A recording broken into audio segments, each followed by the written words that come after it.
What is going on today, guys? Welcome back to another episode of Fix It Garage. In the last episode, we got the timing belt on. We've almost got the engine all the way back together. Well, today, we're gonna get the engine all together and get it probably put back in the car. Depending on how long this episode goes, this might be another two-part. But the plan is, by the end of this episode today, we'll have the engine started and running and looking almost how it does right now. And then we're gonna have a conversation about what happened to go from looking like how it did at the start of this episode to looking like how it does now. So, let's get right back to work.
Alright guys, I'm going to cut in real quick to kind of explain what I was doing right there at the end of those time lapses. So I was changing out the fuel system. So on a Subaru, the stock fuel system comes in right around here, goes down around cylinders 1 and 4, then crosses over to cylinders 2 and 3, which is a very inefficient fuel system for cylinder 3. It can get low, it has the lowest fuel pressure normally in the system. So what I did is I changed out for these Cobb fuel systems. So as you can see, I've got a Cobb fuel pressure regulator and a new return line. And they wrap around, they come to here with these two Ys. So now fuel comes in through it and splits to the two separate fuel rails. So it goes to the left and the right fuel rails instead of going from one side to the other, making the fuel system a little bit more efficient and making sure that the fuel pressure to each cylinder is consistent. So, that's what we were doing there. Now we're going to get back to putting the engine together.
I'm gonna cut back in here for a quick little brief second.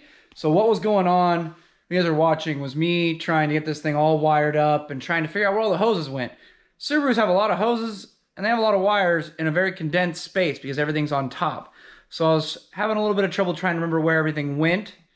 So I was just trying to work through the process of figuring out where all the wires went, where all the hoses went, especially since there's a lot of things that I had changed on the car. So yeah, but we got it all figured out, and then we started doing the fun stuff, like putting the turbocharger back on and all those good things. So here's the rest of the assembly of the engine and the turbocharger going on.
But we've got all the fuel rails run now.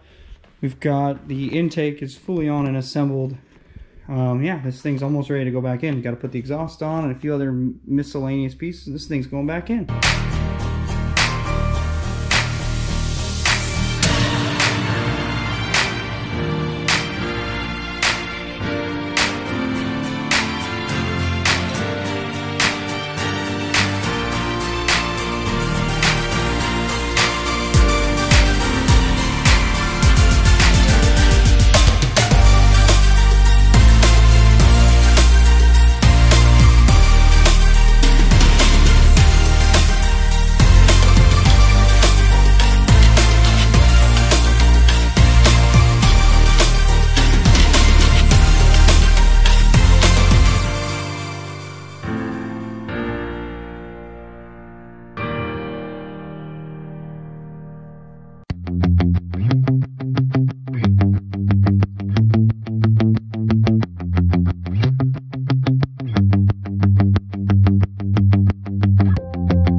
Ladies and gentlemen, as you have seen, the time has come. It's ready to go back in. This and this are ready to become one. Before we put it in though, let's have a look. So we've got our brand new Cobb fuel system all installed and ready to go. Our stock, for now, turbo. Clutch. Good question. So in this box, there's a competition twin plate clutch that we're not going to use. In these boxes, there's an ACT street heavy duty clutch with a flywheel. We're going to run that in this car for now, seeing as this is going to be my daily driver again. I decided not to use that twin plate till I turn this into a full-fledged track car, which the engine's going to have to come back out for anyways, for some other upgrades before it becomes a full-fledged track car. So, now that you guys have seen what is going on,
ladies and gentlemen, as you can see, it's in. It's not, obviously there's still a lot of work to do, but as you saw from the time lapse, it is in. I would like to once again thank my buddy Nick Stice. I will link his Instagram in the description below. Thank you a bunch to Nick for helping me get this engine in. This would have been really difficult to do by myself. Alright guys, this video is starting to get a little long, so I'm going to cut it here. The engine's back in, as promised. In the next episode, we're gonna get the thing started up, and then we're gonna talk about what happened after I got it running, where it went, and how it got to looking like how it does right now. I'm gonna show you guys the car a little bit more in depth, all done. So I hope that you guys stick around to see the next episode. I would like to thank everyone for watching. If you liked what you saw, please remember to hit the like button, and please consider subscribing. Don't forget to comment down below what you guys thought of today's episode and things you guys want to see in the future. Remember, our next subscriber goal is 100 subscribers, so let's get there. And remember, on projects like this, there's no such thing as a finished project.